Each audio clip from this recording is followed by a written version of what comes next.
Fruit de la coopération entre l'ensemble du système des Nations Unies au Tchad et les partenaires au développement sous la direction du programme des Nations Unies pour le développement PNUD et le gouvernement du Tchad, à travers le ministère de l'économie et de la planification du développement, ces documents soumis à l'appréciation des participants est la résultante des effets pervers de la pandémie de Covid-19.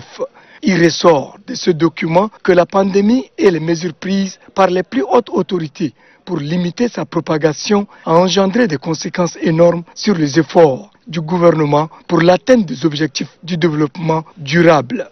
Les secteurs les plus affectés par les mesures barrières sont les transports aériens et terrestres, l'hôtellerie, le commerce et l'éducation.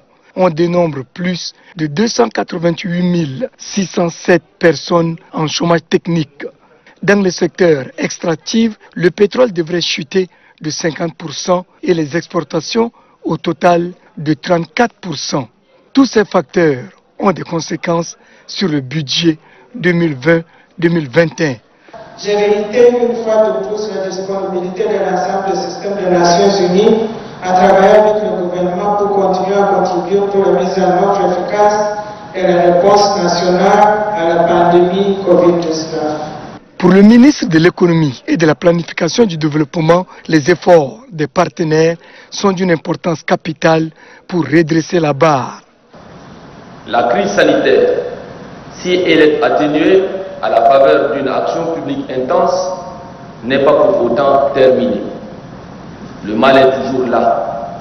Nous devons conjuguer tous nos efforts derrière le maréchal du Tchad, Idriss Déby, le président de la République, chef de l'État, qui fait de la relance économique et de la lutte contre cette propagation au Tchad son cheval de bataille. Par ailleurs, le ministre Issa Doubraï s'est réjoui du fait que les fermetures des frontières aient permis aux grandes sociétés nationales victimes de la fraude d'écouler leurs produits et de faire des bénéfices. Il s'agit notamment de la raffinerie de la Coton Tchad et de la compagnie sucrière du Tchad, CST.